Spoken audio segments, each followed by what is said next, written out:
한국의 문재인 대통령이 최근 김정은 북한 국무위원장의 자질을 긍정적으로 언급한 데 대한 논란이 가라앉지 않고 있습니다.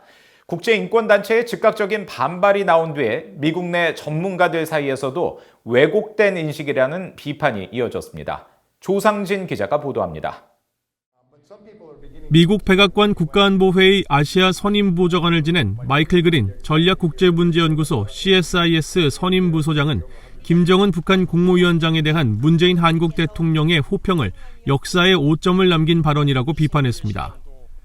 그린 부소장은 관련 내용에 대한 VOA의 질문에 이같이 밝히고 김 위원장은 경제와 외교를 모두 파탄내고 자국민의 기본 생존 수단마저 박탈해버린 최악의 지도자라면서 역사는 문재인 대통령의 이번 발언에 관대하지 않을 것이라고 지적했습니다. 미국의 인권 전문가인 그레그 스칼라튜 북한 인권위원회 사무총장은 김정은은 남북한 사람들과 또 다른 나라 국민들에게 반인륜 범죄를 저지르는 체제의 지도자라면서 문재인 대통령이 김 위원장에게 일방적 구애에 가까운 칭찬을 보내고 있지만 북한은 그 어떤 반응도 보이고 있지 않다고 지적했습니다.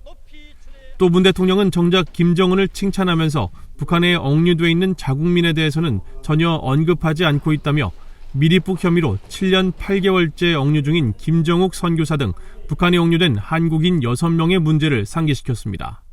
South Korea has offered aid. North Korea rejected it. South Korea built up a liaison office. North Korea blew it up. South Korea was very hospitable and welcomed very warmly North Korean athletes and leadership and many others and cheerleaders during the Pyeongchang Olympics. North Korea continues to imprison South Korean missionaries. So this situation is incomprehensible.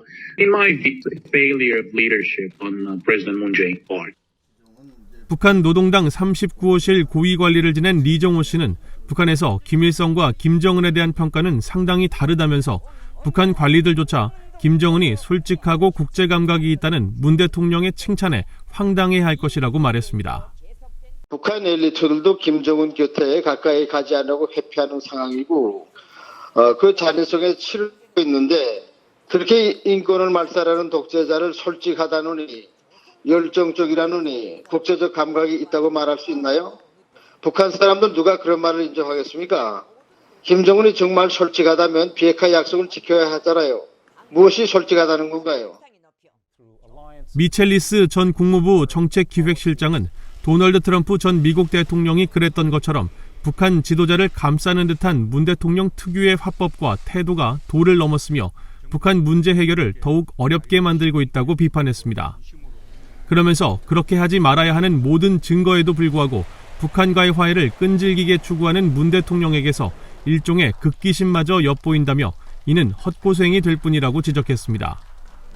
문 대통령은 앞서 지난 23일 미국 주간지 타임과의 인터뷰에서 김 위원장에 대해 매우 솔직하고 의욕적이며 강한 결단력을 보여줬다고 평가하면서 국제적인 감각도 있다고 덧붙였으며 김 위원장은 자신에게 미래 세대에게 더 나은 미래를 물려줘야 하며 아이들까지 핵을 이고 살게 할 수 없다고 진지하게 말했다고 밝혔습니다.